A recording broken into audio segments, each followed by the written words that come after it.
মাকড়সা তারা যখন ডিম দেয়, ডিম দেওয়ার পর তার ডিম নিজে খেয়ে ফেলে।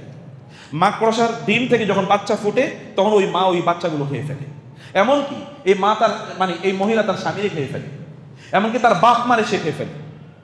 এখন তার ক্ষুধার তাড়াও নাই, সামনে যা আছে সব খেয়ে ফেলে, তার পরিবারকেই সে ধ্বংস করে ফেলে। আমাদের পরিবার অবস্থা দেখেন মাকড়সার মতো কিনা আমরা। এবং এই কারণে আল্লাহ তাআলা মাকড়সার উদাহরণ এখানে দিয়েছেন। মাকড়সার মতো এরকম প্রাণী পৃথিবীতে আরেকটা হলো, মাকড়সার মতো এরকম প্রাণী। এবং মাকড়সা হচ্ছে কি, অলস হয়ে বসে থাকে কেবল টোপ গেলার জন্য। সে একটা জাল তৈরি করেছে, এই জালে সে বিভিন্ন পোকামাকড় পড়বে, পোকামাকড় পড়ার পরে সে পোকামাকড় খাবে। মাকড়সা কামি, ও খাবার ছাড়া কিছুই বুঝে না। আমরাও কেবল দুনিয়া ছাড়া কি আছে আমাদের সামনে, ওইটা পামো, ওইটা খামো, ওইটা ধর্ম, এর বাইরে কোনো কিছু নেই। আমি অমুকের সাথে বন্ধুত্ব কেন করি, কাউরে দেখি কেন হাসি বলেন তো, কারণ এর কাছে কিছু পামো। যার কাছে কিছু পামো না তার দেখে তো হাসিও না। সালাম দেন নাকি আমরা, বলেন তো আপনি এলাকায় কাকে সালাম দেন? বসের দেখলেই দাঁড়াই, আর অন্য কাউকে আমরা কারোর সাথে সম্পর্ক রাখি না। স্বামী এবং স্ত্রীর সম্পর্কে কেবলমাত্র দেনা পাওয়ার উপর নির্ভরশীল। দেখেন না চারদিকে কি করছে, কেবল দেয় না পায় না এর মধ্যেই নির্ভরশীল। বাবা মার সন্তানদের নির্ভরশীল এরকমই। সন্তানরা বাবাকে বলে, তুমি যদি আমার না খাওয়াইতে পারো, না দিতে পারো, আমার যদি ভালো গ্যাজেট আইফোন 17 কিনে না দিতে পারো, তাহলে তুমি আমার জন্ম দিছো না।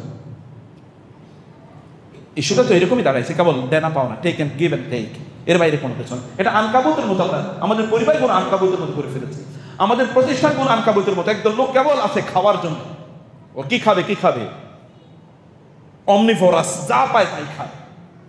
নাম্বার কি ট্রিটমেন্ট, মেডিসিন। সে মেডিসিনটা হচ্ছে আল্লাহ তাআলা বলেছেন, উতলু মা উহিয়া ইলাইকা মিনাল কিতাব, তোমার কাছে যে কিতাব নাযিল করা হয়েছে সেটা তুমি পড়ো, সেটা তুমি তেলাওয়াত করো। আল্লাহ তাআলা তার রাসূলকে বলছেন, এবং কোরআনে বহু জায়গা আছে, যেমন সূরা কাহফ আপনারা জুমাবারে পড়েন, ওয়াতলু মা উহিয়া ইলাইকা মিন কিতাবি রাব্বিকা লা মুবাদদিলা লিকালিমাতি রাব্বিহি ওয়া লান তাজিদা মিন দুনিহি মুলতাহাদা। আল্লাহ তাআলা বলেছেন, তো আপনি ভেতর থেকে যদি পরিশুদ্ধ হতে চান তাহলে আপনাকে কিতাব পড়তে হবে। তার রাসূলকে তিনি বলেছেন কিতাব। এখন তেলাওয়াত মানে কি? What is the meaning of তেলাওয়াত? তেলাওয়াত শব্দের অর্থ হচ্ছে অনুসরণ করা। ওয়ান নাহারি ওয়াশ শামসি ওয়া দুহাহা ওয়াল কামারি ইযা তালাহা। সূর্য যাওয়ার পর কি আসে? চাঁদ আসে। আপনি পেছনে পেছনে চলা, অনুসরণ করা, অবে করা, ফলো আপ করা, পেছনে পেছনে চলা, এটাকে বলে তিলাওয়াত। কারণ আপনি কি করছেন, আমরা কি করছি? আমরা কেবলমাত্র কোরআন কেবল পাঠ করছি, রিসাইটেশন, কিন্তু এটার কোনো উপলব্ধি, কোনো মিনিং, কোনো অর্থ এটা আমার ভেতরে গিয়ে পরিশুদ্ধ করে নেই আমার নিজকে। এবং এই কারণে অনেক হাফেজ আছে, অনেক কারি আছে, তাদের দিকে আপনি তাকালে মনে করবেন সে কি মুসলমান নাকি অন্য কোনো কিছু, আপনি বুঝতেই পারবেন না। কারণ তার চেহারায়, তার অবয়বে, তার আচরণে, তার কথাবার্তায় এগুলো কোনো কিছুর মধ্যে কোনো ছাপ নাই। এটাকে সে একটা আর্ট হিসেবে নিয়েছে, সুন্দর করে কোরআন তেলাওয়াত করে তার আর্ট। কিন্তু এই তেলাওয়াত বা এই কোরআন তার ভেতরে কোনো প্রভাব তৈরি করতে পারে নাই। কিভাবে প্রভাব তৈরি করবে? কারণ সেটা বুঝে না। কারণ কোরআন, এবং এই কারণে আরবি ভাষায় এটা লম্বা আলোচনা, আমি সেদিকে যাচ্ছি না। যেমন তাওয়ালি, তাওয়ালি মানে হচ্ছে ব্যাক, কোনো একটা জিনিসের পেছনের অংশটা বলা হয়, যেটা আপনার সাথে, যেমন টেইল, লেজ। লেজ তো ব্যক্তির চেয়ে থেকে আলাদা না, কোনো প্রাণীর চেয়ে থেকে তো তার লেজটা আলাদা না, তাই না? এটা তার সাথে, যেমন গাড়ির ইঞ্জিন, ইঞ্জিনের পরের অংশটা এটাকে ধরেন তেলাওয়াত বা তালা, তাওয়ালি, তিলিয়া এরকম বলা হয়। হচ্ছে আপনি যা করছেন তা আপনি অনুসরণ করা শুরু করে দিয়েছেন, আপনি তা বুঝেছেন এবং তা অনুসরণ করছেন। এবং আপনি বলেন কোরআনে যে নির্দেশনাগুলো আছে সেটাকে আপনি অনুসরণ করেন কিনা? যদি অনুসরণ না করেন তাহলে পরিশুদ্ধ হবেন কোত্থেকে? আল্লাহ তাআলা তার রাসূলকে কেবল পাঠ করার জন্য বলেন নাই, তিনি বলেছেন আপনি এটা বুঝুন, কারণ তেলাওয়াত শব্দের মধ্যে অর্থ আছে, এটা বুঝুন এবং এটাকে আপনি ইনস্ট্রাকশনগুলো, যে কমান্ডমেন্টগুলো আছে, যে আদেশগুলো আছে, সেটা আপনি পালন করুন, প্রতিপালন করুন, এগুলোকে আপনি নিজের জীবনে বাস্তবায়ন করুন। প্রিয় ভাই, প্রিয় বোন, আমরা এই জায়গায় আপনাদেরকে বলেছি, আপনি যখন নামাজের মধ্যে দাঁড়ান, যখন আপনি বলেন ইয়্যাকা না'বুদু ওয়া ইয়্যাকা নাস্তাঈন, এর মানে কি? কেবল ইবাদত আপনার জন্য করি, কেবল আপনার কাছে সাহায্য চাই। যদি একজন মানুষ ভিতর থেকে অনুভব করে এই কথাটি বলে, তাহলে সে আল্লাহ সুবহানাহু ওয়া তাআলা ছাড়া আর কার কাছে সে ধর্ণা দিতে পারে? আল্লাহ ছাড়া সে কার ইবাদত করতে পারে? সে যখন নামাজে দাঁড়িয়ে বলে ইহদিনাস সিরাতাল মুস্তাকিম, তখন তো তার সামনে দুনিয়াও আসে, আখিরাতও আসে, তার সামনে পুলসিরাত আসে, হিসাব নিকাশ আসে, কবর আসে তার সামনে, এবং তার সামনে আসে কান্তারা, যেখানে কি অনেক লোক আটকে যায়। কেবলমাত্র পুরসিরাত পার হলে তো চলবে না, তারপরও তো আরেকটা আছে কান্তারা, সেখানেও তো আপনাকে পার হতে হবে। প্রত্যেকটা ধাপ, প্রত্যেকটা পদক্ষেপ, আপনি কবর থেকে শুরু করে একেবারে জান্নাত বা জাহান্নাম, ইম্মা ইলাল জান্নাত ওয়া ইম্মা ইলান নার, ফাইনাল ডেস্টিনেশন জান্নাত বা জাহান্নাম হওয়া পর্যন্ত তো বহু ধাপ আছে। আপনার সামনে তো সেটা চলে আসার কথা, আপনার সামনে এই দুনিয়ার কার্যকলাপ চলে আসার কথা। আপনি বিপদে পড়েছেন, আপনি অসুস্থ হয়ে পড়েছেন, অথবা আপনার কোনো প্রত্যাশা পূর্ণ হচ্ছে না, ইত্যকার হাজারো ইস্যু। আপনি যখন বলেন ইহদিনাস সিরাতাল মুস্তাকিম, হে আল্লাহ তুমি আমাকে সরল সঠিক পথ দেখাও, শুধু তো সেখানেই না, সিরাতাল লাযিনা আনআমতা আলাইহিম, যাদের উপর আপনি নেয়ামত বর্ষণ করেছেন তাদের পথে আমাকে পরিচালনা করুন। নেয়ামত কাদের উপর বর্ষণ করেছেন? উলাইকাল লাযিনা আনআমা আল্লাহু আলাইহিম মিনান নাবিয়্যিনা ওয়াস সিদ্দিকিনা ওয়াশ শুহাদা'i ওয়াস সালিহিন। নবীদের পথে আল্লাহ তাআলা যেন আপনাকে পরিচালনা করেন, নবীদের মতো যেন সফল করেন, শহীদদের মতো সফল করেন, সিদ্দিকীনদের মতো সফল করেন, আবু বকরের মতো অথবা ওমরের মতো, রাসূলুল্লাহ সাল্লাল্লাহু আলাইহি ওয়াসাল্লাম। যদি সাহাবীদের মধ্যে আমি আপনাদেরকে বলি, তাহলে একদিকে নবীন, নবীদের মানে রাসূলের সাথে আল্লাহ তাআলা আপনাকে রাখবেন, অথবা সিদ্দিকীন আবু বকরদের সাথে রাদিয়াল্লাহু তাআলা আনহুম, অথবা শুহাদা ওমর রাদিয়াল্লাহু তাআলার সাথে, ওয়াস সালিহিন বাকি সাহাবীদের সাথে, তাদের প্যারালালি, তাদের মতো, তাদের সাথে আল্লাহ তাআলা আপনাকে রাখার মতো প্রার্থনা আপনি আল্লাহ তাআলার কাছে করছেন, যে এটা দুনিয়া এবং আখিরাতের জন্য সব জায়গার জন্য প্রযোজ্য। যখন আপনি এই আয়াতটি পাঠ করছেন, যদি এটাকে আপনি ফলো আপ করেন, তাহলে তাদের মতো করে আপনি জীবনযাপন করবেন। আপনি তাদের মতো করে যদি চান, তাহলে তখন আপনার ইবাদতের কোয়ালিটিটা কোথায় যায়? যদি আমি নাই বুঝি, আমি যদি গভীরে নাই প্রবেশ করতে পারি, তাহলে কেমনে হবে বলেন? সম্মানিত ভাইরা, সম্মানিত বোনেরা, এটা তো এক নম্বর কথা। আমি এগুলো অনেক বেশি মানে লিঙ্গুইস্টিক জার্গন, অনেক জটিল শব্দ চয়ন, এগুলোর দিকে আমি না গিয়ে আরো সিম্পল করে যেটা বলতে চাই, তেলাওয়াত করবেন, কোরআন অনুবাদটা একবার পড়েন। ভেতর থেকে যদি শুদ্ধ হতে চান, পবিত্র হতে চান, এরপর যা পড়ছেন তা অনুসরণ করেন। সাহাবায়ে কেরাম রাদিয়াল্লাহু তাআলা আনহুম 10টা আয়াত পড়ে, 10টা আয়াত বুঝে তার উপর আমল করার পরে তারপরে সামনে যেতেন। এবং 2 নম্বর যে কাজটি, সেই কাজটি হচ্ছে ওয়াকিমিস সালাহ, নামাজ কায়েম করা, নামাজ আদায় করার কথা আল্লাহ বলেন নাই, বলেছেন সালাত কায়েম করা। সালাত কায়েম, কায়েম নিয়ে আমি আলোচনা করছি না, আমি কেবল সালাত নিয়ে একটু আপনাদেরকে বলতে চাই। সালাত শব্দের মানে কি আপনি জানেন? সালাত শব্দের অনেকগুলো অর্থ আছে। এর মধ্যে সালাত শব্দের 1 নম্বর অর্থ হচ্ছে যে আমরা বাংলা ভাষায় বলি না চুলা, চুলা, চুলা বলেন কিনা? চুলা মানে কি? যেখানে আগুন জ্বালায়। এটাকে মূলত আরবিতে বলে চিল্লি, অনেক জায়গায় দেখবেন চিল্লি বলা হয়, চুল্লি, চুল্লি, চিল্লি অথবা চুলা। চুলা শব্দটি কিন্তু সালাত থেকে এসেছে, জানেন? আমাদের যে চুলা বলে চুলা, এই চুলা এটা হল কিন্তু সালাত থেকে এসেছে। মানে কি?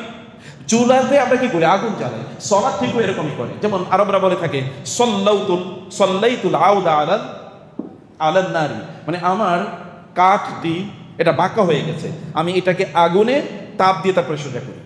যেমনি ভাবে আপনি লোহাগুলো আগুনের মধ্যে দেওয়ার পরে, আপনার রোলিং মিলে যদি গিয়ে দেখেন, লোহা আগুনের মধ্যে দেওয়ার পরে তারপরে কি করে? এটা দিয়ে বিভিন্ন ধরনের যন্ত্র বানায়। আপনি যদি এখনো কামারের ওইখানে যান, দেখবেন ওরা লোহাকে আগুনে উত্তপ্ত করে তারপরে এখানে কি পিটায়, পিটানোর পরে এরপরে দা হয়, খুন্তি হয়, অথবা অন্যান্য জিনিস হয়। আপনি শক্ত লোহাকে তো করতে পারবেন, এটাকে আপনাকে নরম করতে হবে। নরম করার জন্য আগুনে দিতে হয়। এটাকে বলা হয়, আরবিতে বলা হয় সালাত। তার মানে আপনি যে নামাজ আদায় করছেন, এই নামাজ আপনাকে এইরকম ভাবে সালাতের মতো করে, সালাত যেমনি ভাবে চুলা আপনাকে কোনো জিনিস রান্না করে দেয় আপনি খাওয়ার জন্য, অথবা কোনো জিনিসকে ব্যবহার উপযুক্ত করে দেয়, অথবা যদি কোনো জিনিসের মধ্যে জং ধরে, জং আপনার গ্রাম অঞ্চলে দেখবেন, কামার আপনাদের এখানেও থাকবে, যদি কোনো একটা দা বডি ইত্যাদির মধ্যে যদি জং ধরে যায়, তাহলে কামারের কাছে নিয়ে যাওয়ার পর কামার আগুনের মধ্যে এটাকে ঢুকায়। এটা যখন গরম হয় তখন শক্ত যদি আঘাত করে, তখন জংগুলো, মরিচাগুলো পড়ে যায়। আপনার শরীরে আপনার অন্তরে, আমাদের অন্তরে যে জং ধরেছে, এই জংগুলো দূর করার জন্য আপনাকে সালাত আদায় করতে হবে, সালাত আপনার আদায় করতে হবে। এখন সালাত আদায়ের মতো তো, এটাকে আমি একটা অর্থ বলছি যে সালাত এরকম, শুধু এরকম না, আপনি এই যে পিঠের মেরুদণ্ডের মধ্যখানে যে জায়গাটি, এই জায়গাটিকে আরবরা বলে সলা, সলা। এমনকি এই কারণে লেজ কিন্তু বিভিন্ন প্রাণীর যে লেজ, এই প্রাণীর লেজ মেরুদণ্ডের মধ্যখান থেকে তারপরে নিচের দিকে নামে। এই কারণে লেজের 2 অংশকে আরবরা বলে সলওয়ান। আরবরা কি বলে? সলওয়ান বলে। তার মানে আপনার মেরুদণ্ডের সবচেয়ে শক্তিশালী যে জায়গাটি, এই জায়গাটিকে আরবরা সলা বলে। সে সলা থেকে এসে সলাত। আপনাকে সালাত নামাজ আপনাকে ভেতর থেকে শক্তিশালী করে তোলে। কোন নামাজ? আমি তো গত 20 বছর 30 বছর নামাজ আদায় করেছি, কই আমি তো ভেতর থেকে শক্তিশালী হই নাই।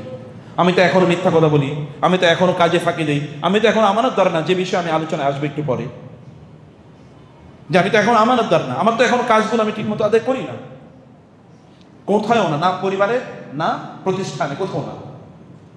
তাইলে আমি ভেতর থেকে আসলে পরিশুদ্ধ হই নাই, ভেতর থেকে শক্তিশালী হয়ে উঠিনি, ভেতর থেকে আমার মধ্যে সেই কোয়ালিটিগুলো ডেভেলপ করে নেই। কারণ কি? কারণ আমার সলাতে আসলে হয় না, আমার সলাতে হয় না। এবং আপনি জানেন হাদিসে এরকম বহু বিবরণ আছে যে তার সলাত হয় নাই, লাম তুকবালু লাহু সলাতুহু, তার সলাত কবুল হয় নাই। সলাতের নামাজের কেবলমাত্র বাহ্যিক কিছু ইস্যুই নয়, এরা অভ্যন্তরে একটা রুহানিয়ত আছে। এবং এই কারণে অনেকে আমাদেরকে বলেন, গতকাল আমাদেরকে অনেকে প্রশ্ন করেছেন যে নামাজের মজা পাই না কেন? নামাজকে আপনি ভালোবেসেছেন কবে বলেন? সলাৎকে আপনি কবে ভালোবেসেছেন? সলাৎকে যদি আপনি ভালোবাসেন, আপনি চোখটা বন্ধ করেন তো, একবার বন্ধ করে বলেন তো সুবহান রাব্বিয়াল আ'লা, দেখেন তো আপনার অন্তরে গিয়ে লাগে কিনা, ধাক্কা লাগে কিনা। আপনার চোখটা বন্ধ করে একটু বলেন তো সুবহান রাব্বিয়াল আযীম, দেখেন তো অন্তরে গিয়ে ধাক্কা লাগে কিনা। আপনি কেবল চোখটা আল্লাহু আকবার, দেখেন তো অন্তরে গিয়ে ধাক্কা লাগে কিনা। অন্তরে গিয়ে ধাক্কা লাগবে, কিন্তু ধাক্কা কখন লাগবে? আপনি তো লাগার মতো পরিস্থিতি তৈরি করেন। আপনি তো সালাতকে ভালোবাসেন না। সালাতকে ভালোবাসেন আপনি কিভাবে তাড়াহুড়া করেন নামাজের মধ্যে? আল্লাহ রাসূল সাল্লাল্লাহু আলাইহি ওয়াসাল্লাম ইযা হাসাবাকুম আমরুন ফাযা ইলা সালাত ইসতাঈনু বিস-সাবরি ওয়াস-সালাহ ওয়া ইন্নাহা লাকাবীরাতুন ইল্লা আলাল খাশিঈন। সালাতের মধ্যে খুশু নাই, খুদু নাই, মুহাব্বা নাই।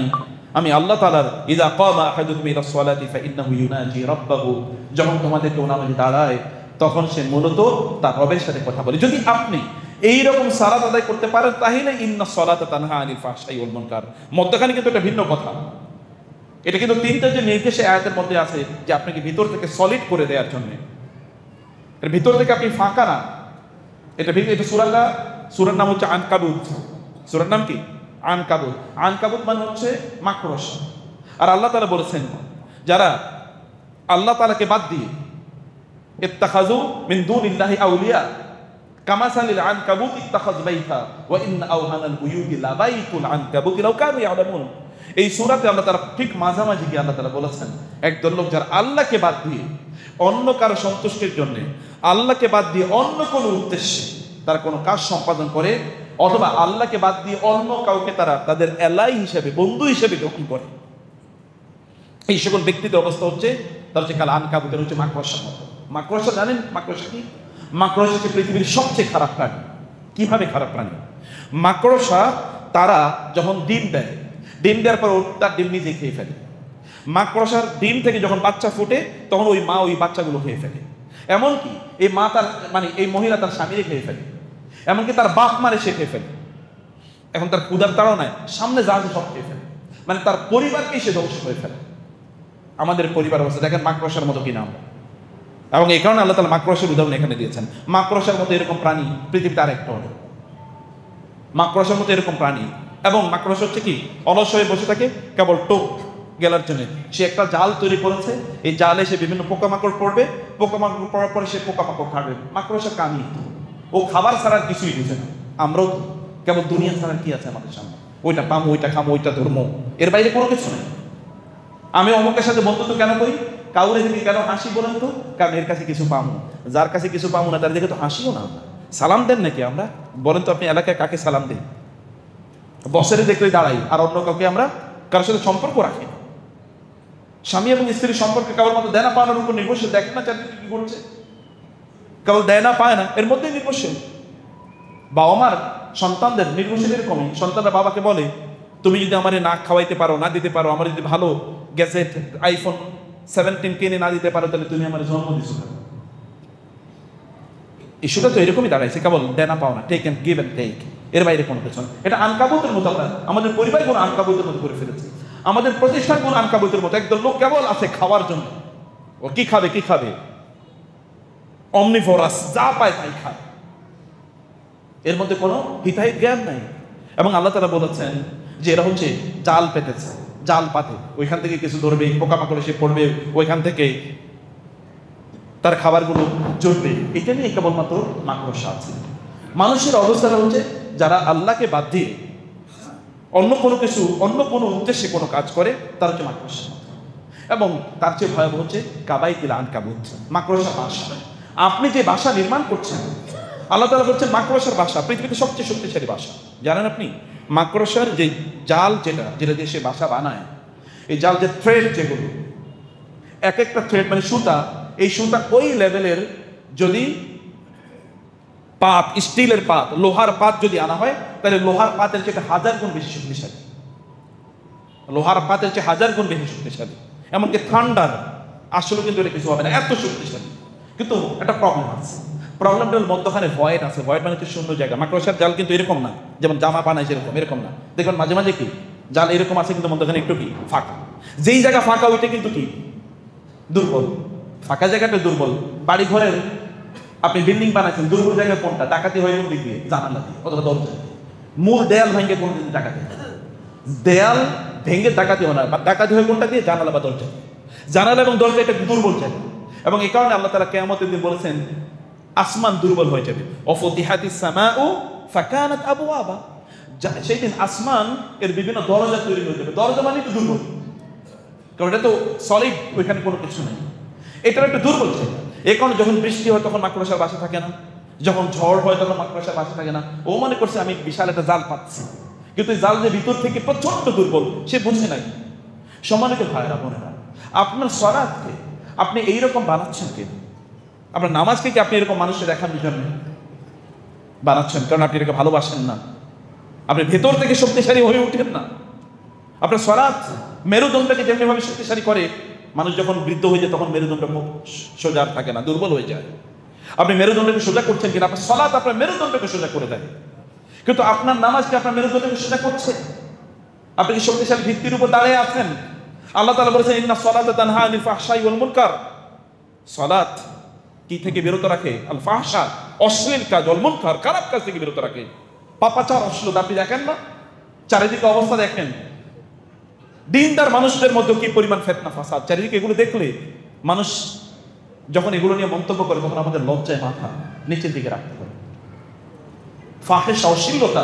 তো আমরা তো সালাত আদায় করি, সালাতের কথা বলি, তারপরে তো আমাকেই দূরে রাখতে পারলো না অশ্লীল এবং খারাপ কাজ থেকে সালাত। তাহলে আমি কি সালাত আদায় করছি?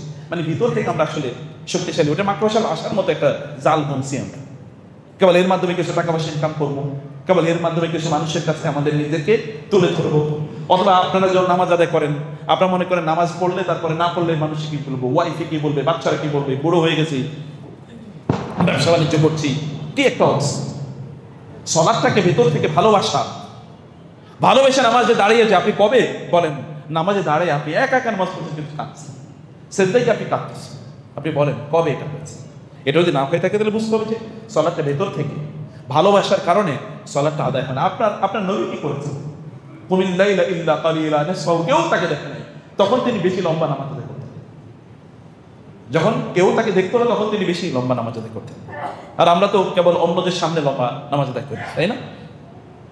নামাজে যখন আমি দাঁড়াই, কেউ যদি আমাকে দেখে, তখন আমি একটু নামাজে আমাকে তাকিয়ে আছে, তখন আর একটু ভালো করে দাঁড়াই, একটু খুশু বাড়ে। আর কেউ যদি না দেখে, তাহলে মনে হয় সুপার স্পিড গতি নামাজ আদায় করা শেষ করতে। সালাতকে ভালোবাসা, নামাজকে ভালোবেসে প্রত্যেকটা শব্দ উচ্চারণ করা।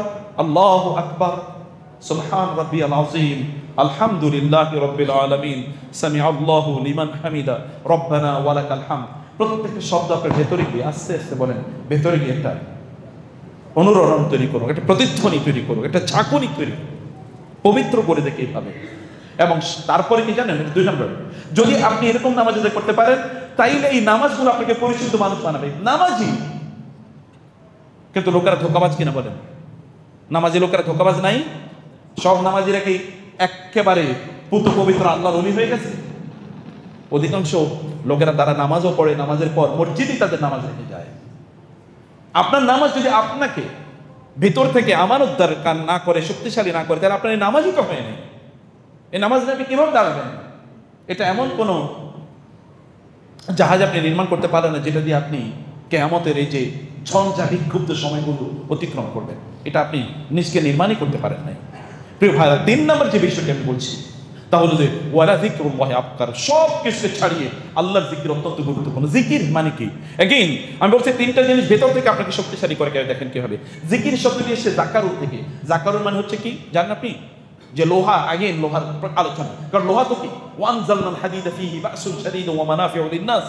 আল্লাহ তাআলা বলেছেন লোহা সবচেয়ে শক্তিশালী, পৃথিবীর সবচেয়ে শক্তিশালী পদার্থের নাম হলো লোহা। লোহা খনিজ পদার্থ, এটা মাটির নিচে খুঁজি, নাকি কোনো ফ্যাক্টরিতে তৈরি হয়? মাটির নিচে খুঁজি। কারণ এটা পাঠাইছে কি আল্লাহ তাআলা। আসমান থেকে যেমনি ভাবে তিনি বৃষ্টি নাজিল করেন, কোরআন নাজিল করেছেন, তেমনি ভাবে তিনি লোহা নাজিল করেছেন। আসমান থেকে যা আসে তাই বিশুদ্ধ, আর আসমানের কোনো কিছুর সাথে আপনাদের সম্পর্ক নাই, সব জমিনের কিছুর সাথে সম্পর্ক। আসমান থেকে যা আসে তাই বিশুদ্ধ, এবং তা বিশুদ্ধ থাকবে কিয়ামত পর্যন্ত। যেমন পানি, মা মুবারাকা, আল্লাহ বলেছেন আসমান থেকে আগত পানিগুলো বরকতময় পানি। আসমান থেকে কোরআন মুবারাক, কিতাবুন আনজালনাহু ইলাইকা মুবারাকুন, আসমান থেকে আসে লোহা প্রচন্ড শক্তি, বাসুন শাদীদ, ভয়াবহ শক্তি আছে। ওয়া মানাফিউ লিন-নাস, এত পরিমাণ মানুষের জন্য কল্যাণ আছে যে তুমি গুণে শেষও করতে পারবে না। সূরাতুল হাদীদে আল্লাহ তাআলা বলেছেন এই লোহার সবচেয়ে শক্ত অংশটাকে আরবিতে বলে যাকাত। লোহার সবচেয়ে শক্ত অংশটাকে আরবিতে কি বলে? যাকাত। যেমন হ্যান্ডেলটা, অথবা মধ্যখানের অংশটা, অথবা দা, এটার যে অংশটা দিয়ে কাটেন তার বাইরে যে অংশটা আছে একেবারে পুরো মোটা, এটাকে বলে যাকাত। এবং এখান থেকে পুরুষদেরকে আরবিতে বলা হয় কি আল মুযাক্কার, কারণ নারীদেরকে বলে মুআন্নাস, উনসা, আয-যাকার ওয়াল উনসা। পুরুষদেরকে যাকার বলে কারণ পুরুষরা প্রচন্ড শক্তিশালী নারীদের তুলনায়, পুরুষরা কাজ করে, কারণ তাকে যাকার বলে। আমরা বলি জাস্ট ম্যান বিকাম ম্যান, আরে তুমি পুরুষ হও তো, তুমি পুরুষের মতো কাজ করো। পুরুষ এটা একটা শক্তিশালী জিনিস। সেখান থেকে সে ওয়ালা যিকরুল্লাহ, আল্লাহ যিকির, সেখান থেকে আল্লাহ সুবহানাহু ওয়া তাআলা যিকির। আল্লাহ সুবহানাহু ওয়া তাআলা ঘরে ঢুকছেন, মসজিদে ঢুকছেন, মসজিদ থেকে বের হচ্ছেন, টয়লেটে ঢুকছেন, টয়লেট থেকে বের হচ্ছেন, এমন একটা সময় বলেন তো যেখানে আল্লাহ যিকির নাই। এই যে আমাদের বাচ্চাগুলো বলেন তো, অধিকাংশ বাচ্চাগুলো সব শয়তান হয়ে যাচ্ছে। কারণ কি? কারণ হচ্ছে এই বাচ্চাগুলো কেবলমাত্র বাবাই এবং মাই তো জন্ম দেয় না, এই জন্মদাতার মধ্যে আরেকজন আছে শয়তান। কে আছে? শয়তান। কারণ আপনারা জানেন রাসূলুল্লাহ সাল্লাল্লাহু আলাইহি ওয়াসাল্লাম বলেছেন কোন একজন স্বামী এবং স্ত্রী তারা যদি তাদের একেবারে নির্জন নিবাসে যখন তারা যাবে, যেই কারণে তাদের সন্তান জন্ম হয়, সেই ঘটনা সেই কাজটি যখন তারা করে, সেই ক্ষেত্রে তারা যদি বিসমিল্লাহ যদি না বলে, আল্লাহুম্মা জান্নিবনা শাইতান ওয়া জান্নিবিশ শাইতান আম্মা রাযাকতানা, যদি এটা না বলে, তাহলে শয়তান বলে এই সন্তানের বাবা তো আমি, তুমি একাই নাকি? তো আপনার শয়তান, আপনার সন্তান, এর বাবা তো অর্ধেক আপনি, বাকিটা শয়তান। এই সন্তান কিভাবে ভালো হয়? এমন কোন কাজ আছে যেখানে আল্লাহ যিকির নাই? জুমার বারে আপনারা নাম মসজিদ থেকে বের হচ্ছেন, আল্লাহ তাআলা বলেছেন ইযা নুদিয়া লিস-সালাত, তারপরে ফাইদা কুদিয়াতিস সালাতু ফান্তাশিরু ফিল আরদি ওয়াবতাগু মিন ফাদলিল্লাহ ওয়াযকুরুল্লাহা কাসীরা। মসজিদ থেকে তো মাত্র বের হলেন, তারপর আবার জিকির কি? মসজিদ থেকে তো মাত্র বের হলেন, তারপর আবার জিকির কি? জিকির প্রত্যেকটা কাজে। জিকির মানে হচ্ছে আপনি যে কাজটি করছেন এটা কি আল্লাহ সন্তুষ্ট হবেন এই কাজটিতে, নাকি সন্তুষ্ট হবেন না? আল্লাহ সুবহানাহু ওয়া তাআলা সন্তুষ্ট হবেন নাকি হবেন না, এটা হলো জিকির। আল্লাহকে প্রত্যেকটা মুহূর্তে স্মরণ করো, আল্লাহ তুমি বলো আমি এই কাজটা করবো কি করবো না, আল্লাহ তুমি বলো এই কাজটি তুমি সন্তুষ্ট হবে কি হবে না, তুমি কি এই কাজটা পছন্দ করো কি পছন্দ করো না। এইভাবে ওই কাজটাকে ওই রকম আল্লাহকে স্মরণ করা মানে এরকম না যে জিহ্বা দিয়ে কেবল উচ্চারণ করলেন, এটা জিহ্বার উচ্চারণের ইস্যু না, কেবল জিহ্বার উচ্চারণের ইস্যু না, এটা অন্তরের সংযোগ লাগবে এখানে। এগেইন তাহলে এটা আপনাকে একেবারে আয়রনের মতো সলিড করে দেবে। আপনি এমন খাঁটি মানুষ হবেন, এমন মানুষ হবেন যেটা কোনো কিছু আপনাকে টলাতে পারবেন তখন। এবং আল্লাহু ইয়ালামু মা তাসনাউন, তোমরা যা করো, তোমরা যা করো। সানাউন আরবিতে আপনি জানেন এই আয়াতের মধ্যে চতুর্থ গুরুত্বপূর্ণ শব্দ হলো সানাউন। সানাউন মাসানিআ, এর মানে হচ্ছে শিল্প। শিল্পে আমরা কি করি? সুন্দর করে কোনো কাজ করি। একই আল্লাহ তাআলা বলছেন তুমি কোনটাকে বিউটিফাই করছো উপর থেকে, মলম লাগাইতেছো, কসমেটিক্স লাগাইতেছো, সুন্দর জামা কাপড় পরছো, আয়রন করা ফিটফাট, বাংলা ভাষায় বলে উপর দিয়ে ফিটফাট, ভিতর দিয়ে সদরঘাট। উপর দিয়ে আপনি একেবারে ফিটফাট অবস্থায় আছেন, দেখতে মনে হচ্ছে যেন আপনার চেয়ে আল্লাহওয়ালা দুনিয়াতে আর কেউ নাই, কিন্তু ভিতরে দেখা যায় একেবারে কি পুরাটাই খালি, কিছু অন্তঃসার চোখ।